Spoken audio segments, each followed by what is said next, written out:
El dolor atravesó el pecho de Eduardo Mendoza como una puñalada ardiente mientras su Mercedes plateado se desviaba peligrosamente hacia la acera. Sus manos, acostumbradas a firmar contratos millonarios y manipular imperios de concreto y acero, temblaban incontrolablemente sobre el volante de cuero italiano. La elegante avenida Reforma de Ciudad de México se difuminaba ante sus ojos mientras luchaba por mantener la conciencia, el traje Armani empapándose de sudor frío. En ese momento de terror absoluto, cuando la fortuna de 43 años parecía desvanecerse como humo, Eduardo no podía imaginar que la mujer en harapos que se acercaba corriendo hacia su vehículo accidentado cambiaría su vida de formas que ninguna de sus adquisiciones corporativas jamás había logrado. Carmen Ruiz había estado observando desde su refugio improvisado bajo el toldo roto de una antigua farmacia cuando vio el lujoso automóvil tambalearse y chocar contra la jardinera de concreto. A sus 68 años, su cuerpo encorvado por décadas de vivir en las calles se movió con una agilidad sorprendente. Sus manos, curtidas por la intemperie pero suaves con la sabiduría de quien había sostenido miles de libros y consolado incontables corazones rotos, rompieron la ventana lateral del Mercedes sin dudarlo. El hombre adentro respiraba con dificultad, su rostro contorsionado por el dolor, y Carmen reconoció inmediatamente los síntomas de un infarto. Sin pensarlo dos veces, sacó el pequeño frasco de aspirinas que guardaba en su bolsa de tela raída, medicamento que había estado reservando para sus propios dolores artríticos, y lo colocó bajo la lengua del desconocido mientras marcaba el número de emergencias en un teléfono público cercano.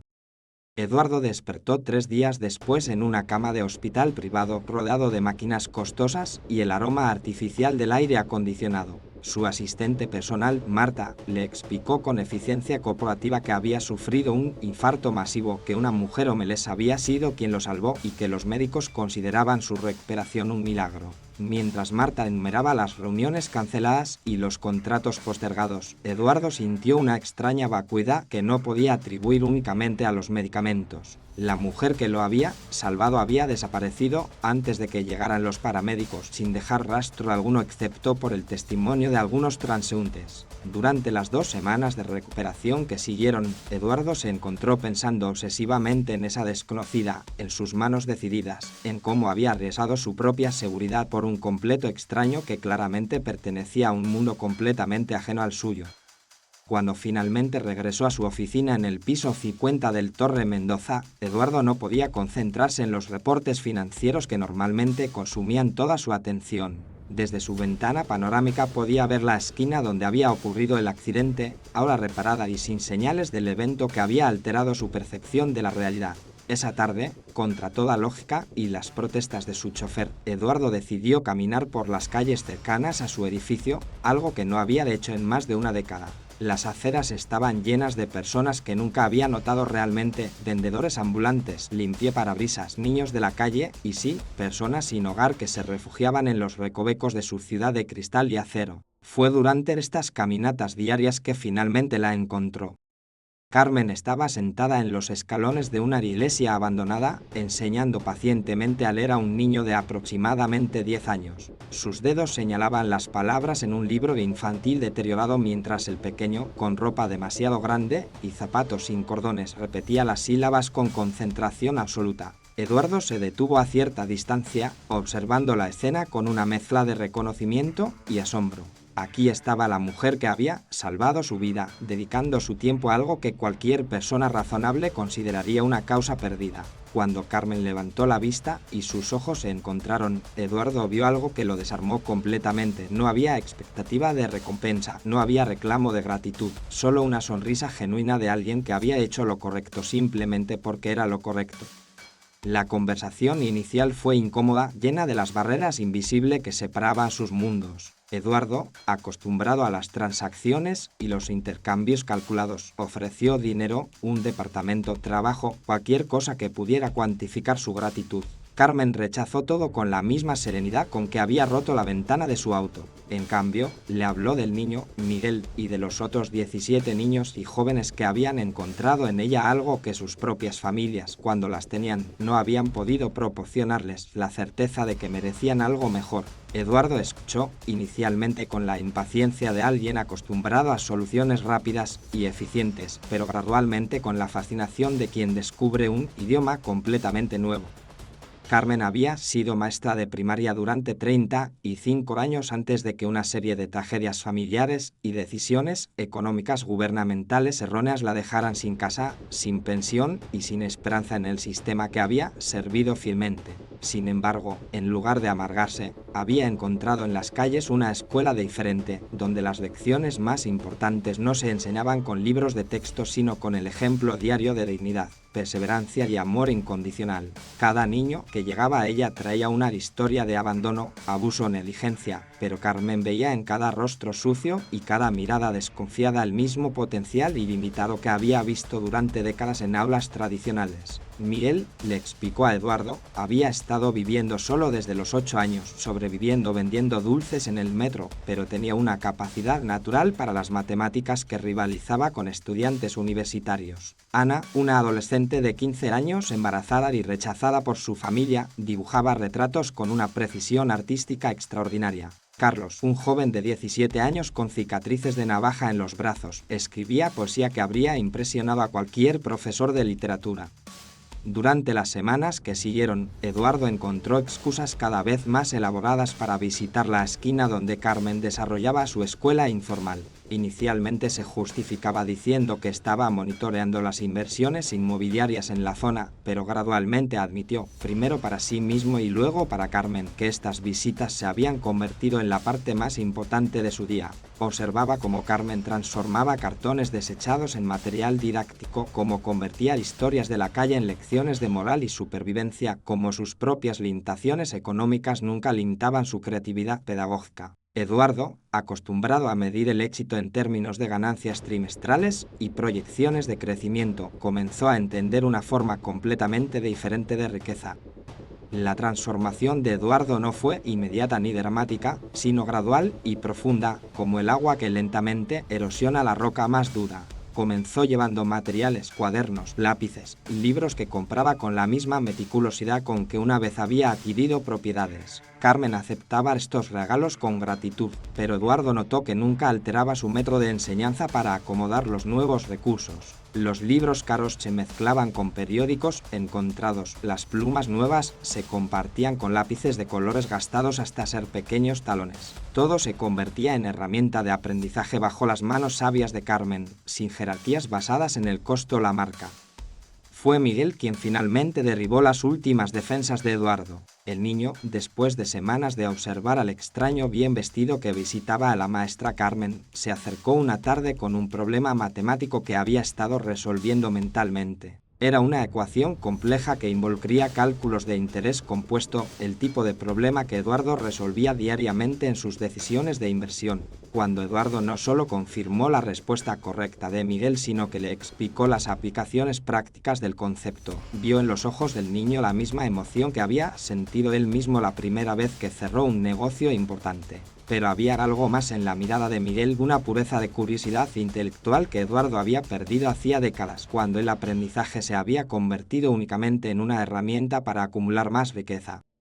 Esa noche, Eduardo llamó a su hija Isabella por primera vez en 6 meses. La conversación fue tensa al principio. Isabella, de 17 años, había estado viviendo con su madre desde el divorcio y sus interacciones con Eduardo se habían reducido a transferencias bancarias mensuales y conversaciones forzadas durante comidas incómodas en restaurantes caros. Pero cuando Eduardo le habló de Miguel, de Carmen, de esta experiencia que estaba alterando su comprensión fundamental de lo que significaba tener valor como ser humano, Isabella detectó algo en la voz de su padre que no había escuchado en años: vulnerabilidad genuina. Por primera vez, Eduardo no estaba tratando de impresionarla con logros profesionales o comprar su afecto con promesas de vacaciones exóticas. Estaba compartiendo algo que lo había tocado profundamente, y esa autenticidad abrió una pequeña grieta en el muro de resentimiento que Isabella había construido cuidadosamente. A medida que las semanas se convertían en meses, Eduardo descubrió que su rutina diaria había cambiado completamente. Las mañanas ya no comenzaban con revisiones de mercados internacionales, sino con visitas a una panadería local donde compraba pan dulce para compartir con los estudiantes de Carmen. Las tardes, que antes se extendían hasta altas horas en reuniones estratégicas, ahora incluían sesiones de tutoría donde Eduardo descubrió que explicar conceptos básicos de matemáticas y economía a niños de la calle le proporcionaba una satisfacción que ninguna adquisición corporativa había logrado jamás. Sus trajes comenzaron a mostrar manchas de gis y tierra, sus zapatos de cuero italiano se llenaron de raspaduras de jugar fútbol en callejones y por primera vez en décadas, Eduardo se iba a dormir sintiéndose genuinamente cansado por algo que importaba. El punto de inflexión llegó cuando Miguel desapareció. El niño había estado ausente 3 días consecutivos, algo completamente inusual dada su dedicación religiosa a las lecciones de Carmen. Cuando Eduardo y Carmen comenzaron a buscarlo, descubrieron una realidad que Eduardo había logrado ignorar hasta ese momento: la peligrosa vulnerabilidad de los niños de la calle frente a redes de explotación, tráfico de drogas y violencia. Miguel había sido reclutado por una pandilla local que había reconocido su inteligencia matemática y quería utilizarla para operaciones de lavado de dinero. La búsqueda llevó a Eduardo a barrios que nunca había imaginado que existían en su ciudad, a enfrentar realidades sociales que sus políticas corporativas habían contribuido indirectamente a crear. Encontrar a Miguel requirió que Eduardo utilizara recursos y contactos de maneras completamente nuevas. En lugar de hacer llamadas para facilitar desarrollos inmobiliarios que desplazaran comunidades vulnerables, Eduardo utilizó su influencia para presionar a las autoridades locales para que intervinieran en el rescate del niño. En lugar de sobornar funcionarios para obtener permisos de construcción, Eduardo ofreció recompensas por información sobre el paradero de Miguel. Cuando finalmente localizaron al niño en una casa de seguridad en las afueras de la ciudad, estaba claro que la experiencia lo había traumatizado profundamente. Miguel, que había sido tan brillante y optimista, ahora se encogía ante cualquier movimiento súbito y había desarrollado un tartamudeo nervioso que rompía el corazón de Carmen. La recuperación de Miguel se convirtió en un proyecto que transformó no solo al niño, sino a toda la pequeña comunidad que Carmen había construido alrededor de su escuela informal. Eduardo, utilizando recursos que previamente había dedicado exclusivamente a maximizar ganancias, contrató psicólogos especializados en trauma infantil, pero también se aseguró de que estos profesionales entendieran y respetaran el ambiente de confianza que Carmen había creado. Organizó sesiones de arte-terapia donde Ana podía enseñar a otros niños sus técnicas de dibujo mientras procesaba sus propias experiencias difíciles. Facilitó talleres de escritura donde Carlos podía canalizar sus emociones hacia poesía constructiva en lugar de la violencia que había marcado su vida anterior. Durante este periodo, Eduardo comenzó a entender que la transformación real requería más que caridad individual o incluso intervenciones bien intencionadas. Los problemas que enfrentaban Miguel, Ana, Carlos y los otros niños eran sistémicos, relacionados con políticas económicas, falta de oportunidades educativas y la concentración de riqueza que beneficiaba a personas exactamente como él. Esta realización lo forzó a examinar críticamente no solo sus propias acciones, sino toda la estructura económica que había permitido su éxito. Eduardo comenzó a investigar las prácticas laborales de sus propias empresas, las políticas de vivienda que sus desarrollos habían implementado y el impacto social real de sus decisiones de inversión. Lo que descubrió lo perturbó profundamente. Sus complejos residenciales de lujo habían desplazado comunidades enteras de familias trabajadoras. Sus políticas de empleo ofrecían salarios mínimos sin beneficios de salud o oportunidades de avance. Sus estrategias de maximización de ganancias habían contribuido directamente al tipo de desesperación económica que forzaba a niños como Miguel a vivir en las calles. Eduardo se enfrentó a la realización incómoda de que había construido su imperio sobre la misma injusticia social que ahora quería combatir. Carmen, con su sabiduría característica, le ayudó a entender que el reconocimiento de errores pasados no tenía que paralizar las acciones futuras, pero que la redención genuina requería cambios estructurales, no solo gestos superficiales. Isabella visitó por primera vez la escuela de Carmen un sábado por la mañana, después de semanas de escuchar a su padre hablar de esta experiencia que claramente lo había transformado. La adolescente llegó con el escepticismo típico de alguien que había visto demasiadas de las fases temporales de su padre, esperando encontrar otro proyecto de ego disfrazado de altruismo. En cambio, encontró un hombre que apenas reconocía. Eduardo estaba sentado en el suelo de concreto, con las mangas arremangadas y las rodillas sucias, ayudando pacientemente a una niña de 8 años a pronunciar palabras difíciles en un libro de cuentos. No había fotógrafos presentes, no había publicidad corporativa, no había nada que sugiriera que esta actividad beneficiaría su imagen pública o sus intereses comerciales. Isabella observó cómo su padre se reía genuinamente ante un chiste tonto que hizo uno de los niños, cómo escuchaba con atención completa cuando Ana le mostró uno de sus dibujos, cómo sus ojos se llenaron de lágrimas cuando Miguel finalmente sonrió por primera vez desde su rescate. La relación entre padre e hija comenzó a sanar de maneras que ningún regalo caro había logrado facilitar. Isabella comenzó a acompañar a Eduardo en sus visitas, inicialmente como observadora pero gradualmente como participante. Descubrió que sus propios privilegios le habían dado herramientas que podía usar para ayudar. Su fluidez en inglés le permitía enseñar a los niños mayores un segundo idioma, su conocimiento de tecnología era invaluable para crear materiales educativos digitales y su perspectiva de adolescente la convertía en un puente natural hacia algunos de los jóvenes más retraídos que habían perdido la confianza en los adultos.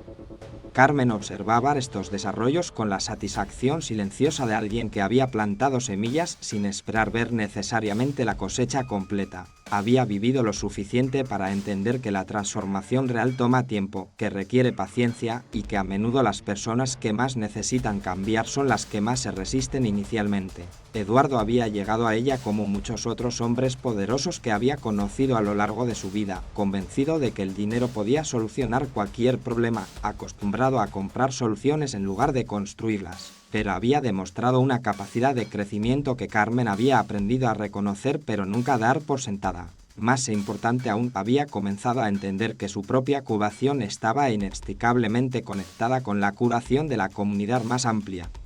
El momento decisivo llegó cuando las autoridades municipales anunciaron planes para limpiar la zona donde Carmen operaba su escuela informal.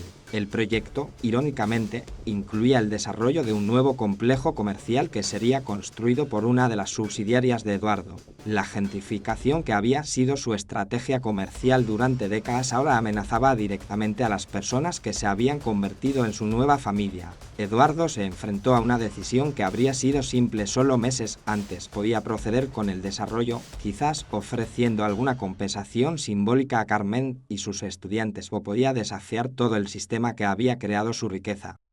La decisión de Eduardo de cancelar el desarrollo y en cambio crear un centro educativo permanente para niños en situación de vulnerabilidad no fue tomada en un momento de inspiración dramática, sino después de semanas de conversaciones profundas con Carmen, noches sin dormir considerando las implicaciones y consultas extensas con Isabella, quien había desarrollado ideas sorprendentemente sofisticadas sobre justicia social. El centro no sería una institución de caridad tradicional, sino un modelo completamente nuevo, un espacio donde niños de la calle pudieran acceder a educación formal sin perder las lecciones de resistencia y sabiduría práctica que habían aprendido en las calles, donde padres trabajadores pudieran recibir capacitación laboral mientras sus hijos estaban seguros y estimulados, donde la comunidad más amplia pudiera participar en el tipo de educación mutua que Carmen había estado facilitando informalmente durante años.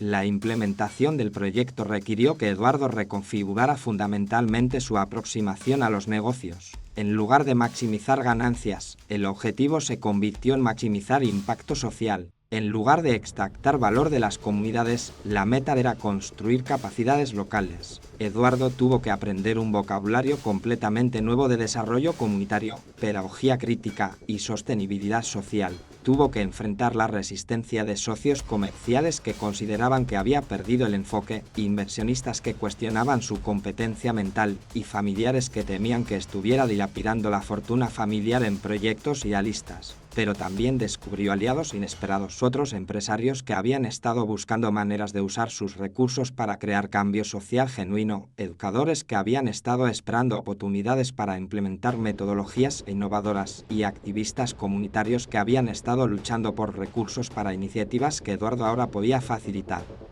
Carmen se convirtió en la directora educativa del centro, un título que inicialmente rechazó pero finalmente aceptó cuando Eduardo le explicó que su autoridad formal le daría el poder institucional necesario para proteger la integridad pedagógica del proyecto. Miguel, Ana, Carlos y los otros estudiantes originales se convirtieron en embajadores estudiantiles, ayudando a nuevos niños a adaptarse al entorno del centro mientras mantenían conexiones con las realidades de la calle que informaban todo el trabajo educativo. Isabella diseñó y implementó un programa de mentoría donde adolescentes de escuelas privadas como la suya podían trabajar junto con jóvenes del centro, creando puentes entre mundos sociales que rara vez interactuaban de manera significativa. El impacto del centro se expandió más allá de lo que cualquiera había imaginado inicialmente. Los niños que habían estado viviendo en las calles no solo accedieron a la educación formal, sino que comenzaron a destacar académicamente de maneras que desafiaron todas las expectativas sobre las limitaciones del potencial basado en origen socioeconómico. Miguel desarrolló habilidades matemáticas tan avanzadas que universidades comenzaron a ofrecerle becas completas. Ana organizó su primera exposición de arte en una galería del centro de la ciudad, donde sus retratos de la vida en las calles conmovieron a audiencias que nunca habían considerado realmente las realidades de la pobreza urbana. Carlos publicó un libro de poesía que se convirtió en lectura obligatoria en cursos universitarios sobre literatura social contemporánea.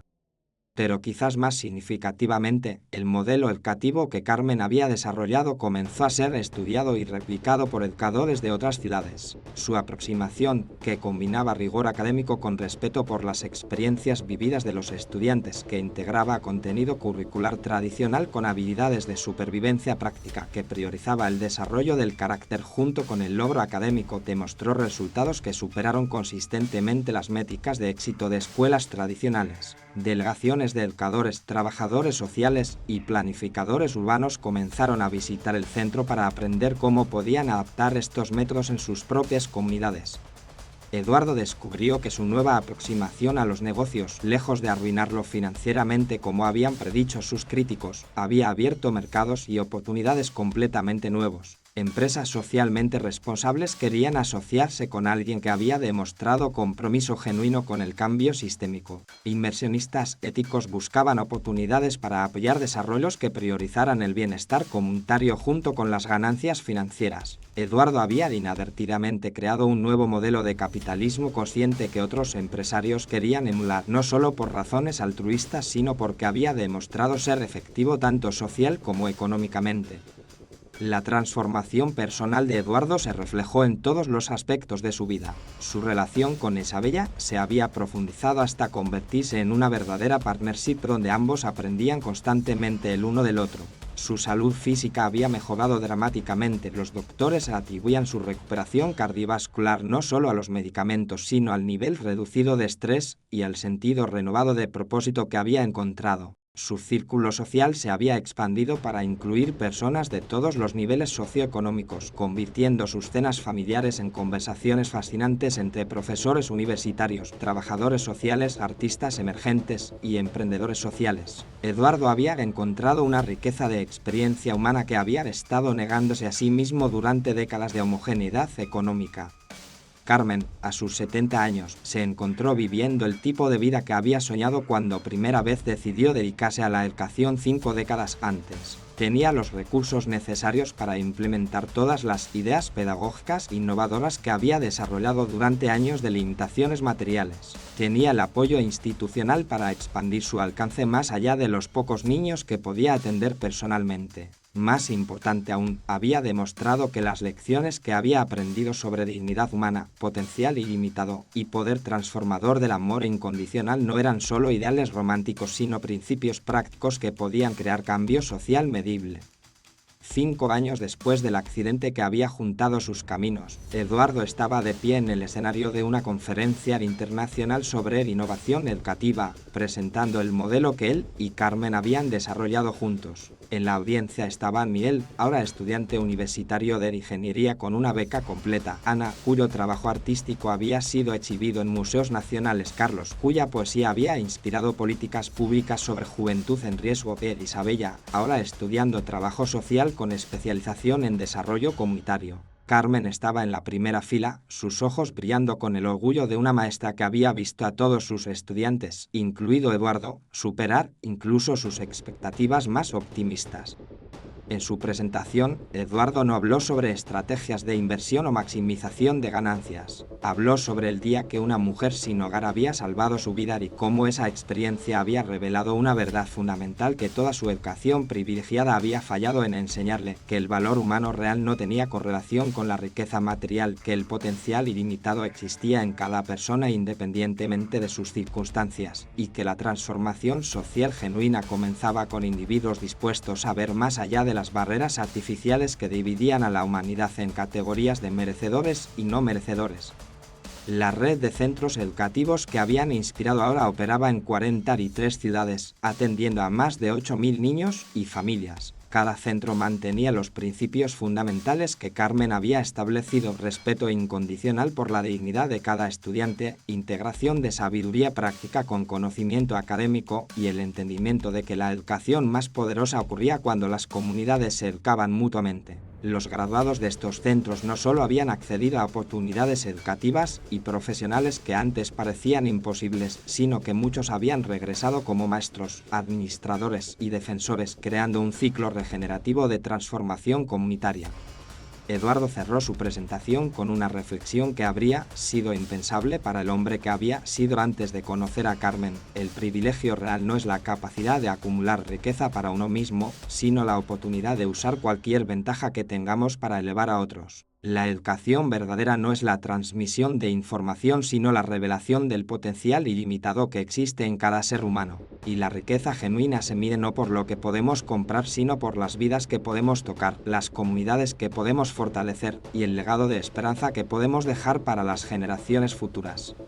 Cuando Eduardo regresó a su asiento, Carmen tomó su mano con la misma naturalidad con que había roto la ventana de su Mercedes aquella tarde que ahora parecía una vida anterior. En ese apretón había toda la gratitud mutua de dos personas que habían descubierto que salvar la vida de alguien más era, en realidad, la única manera de salvar la propia vida también. El dolor atravesó el pecho de Eduardo Mendoza como una puñalada ardiente mientras su Mercedes plateado se desviaba peligrosamente hacia la acera. Sus manos, acostumbradas a firmar contratos millonarios,